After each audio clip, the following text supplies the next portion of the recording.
Hello boys and girls, Lord Hawkeye here again, and welcome to part 3 of my little history lesson about a video game. Oh well. While Burning Crusade had refined many aspects of World of Warcraft, there were still many old-fashioned practices that were still holding it back from breaking out of simple niche appeal. Wrath of the Lich King set out to correct this and make this truly a game for the everyman, and in my oh-so-humble opinion, I think it succeeded. It may have come at a price, but I think it was worth it, though I'm getting ahead of myself. While Burning Crusade set us off on a whole new alien world, this time we were merely traveling to a new continent, Northrend. While it didn't have quite the spectacle of sights, it did much to bring the land to life in its own ways. When we got off the boat, we were greeted to what looked like a real military operation getting underway, with volunteers lined up to be given their tasks, a few being able to ply their trades, but the rest having to face the harsh reality of being soldiers. Just outside, our forces could be seen fending off attacks by the Scourge, really giving the impression of a war going on. It is true that Burning Crusade had a similar scene going when you first entered Outland, but it made the mistake of having you fly away from the area and having no reason to go back, so the war immersion was quickly lost.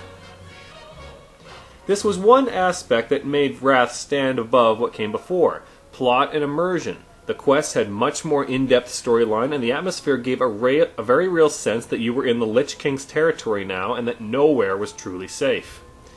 The use of phasing further created the sense that your actions actually had meaning, that you were helping the forces of light push closer to the final showdown with the Lich King. Other quests helped fill the gaps in the storyline about Arthas' fall from grace and how he eventually became the Lich King, a welcome addition especially for those who hadn't played the Warcraft strategy games. Dungeons had almost completely eschewed the need for crowd control, which many found disappointing. Personally, I do agree it was overkill, but I did believe that the need for crowd control in Burning Crusade needed to be toned down as it alienated certain classes. It's a very difficult balance to reach. The first raid in Wrath of the Lich King was the very controversial one, a revamped version of Knoxramas, now toned down to be an entry-level raid in the hopes of getting more players into it. People who had played Knoxramas back in vanilla thought it to be a travesty and held it up as a shining example of how Wrath of the Lich King completely killed the challenge of World of Warcraft. I'll get into the challenge aspect later, but for now I'll say that these complaints were really just sunk cost fallacies. Just because they busted their hides doing it, they felt embittered that now others got to see the same content with less effort. Well, to that I say, how does that compare to the bitterness that the casuals felt at never being able to see the content at all? A good thing to think about. The next raid was Ulduar, a bit of a side story concerning the old god Yogg-Saron, who had been imprisoned inside, but whose influence was slowly seeping out. Ulduar was really nothing short of a masterpiece in design. I really can't say anything less about it. It boasted one of the most incredible designs and complexity in raiding to date and introduced a new concept: heroic mode raid fights.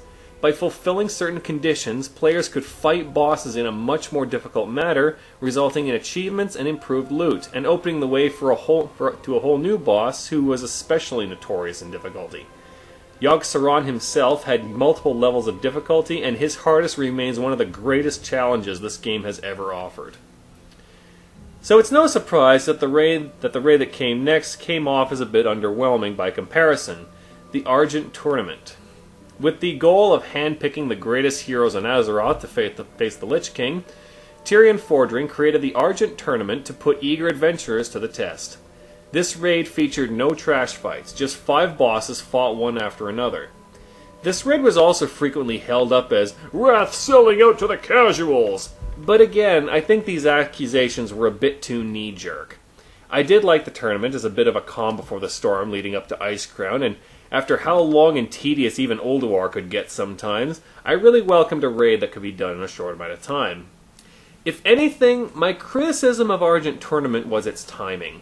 Coming right after Ulduar while many were still struggling with Yogg-Saron, it really cut Ulduar's time in the spotlight short, which I find very tragic, because Ulduar was an amazing raid that deserved more attention. So, if anything, I think it would have been better if the Argent Tournament had come before Ulduar. That would have made the action rise much more smoothly. Then came the big one, Icecrown Citadel. Within was a major lore villain who had been a thorn in our side for many years, over a decade to those who had played Warcraft 3. We had waited a long time, and now it was going to pay off. We were going to harrow the gates of the Lich King himself. Needless to say, we were excited. First came a series of 3 new dungeons, interconnected by a storyline involving attempting to gain some insight that could help truly defeat the Lich King. And instead, we learned a terrible truth. That even if the Lich King were defeated, the Scourge would then run rampant and overwhelm the land. To keep them restrained, somebody else was going to have to take up the Lich King's crown. Undaunted though, we pressed on into Icecrown for the expansion's final raid. Icecrown itself was a very solid raid, pitting us against the strongest horrors that the Scourge had to offer, finally ending with the climactic showdown against the Lich King himself. Snatching what would be victory from his hands, Tirion Fordring broke Frostmourne, releasing all the souls trapped within, and giving us a chance to deliver the fatal blow. Many had correctly predicted who the new Lich King would be, and with that, the Scourge was defeated at last.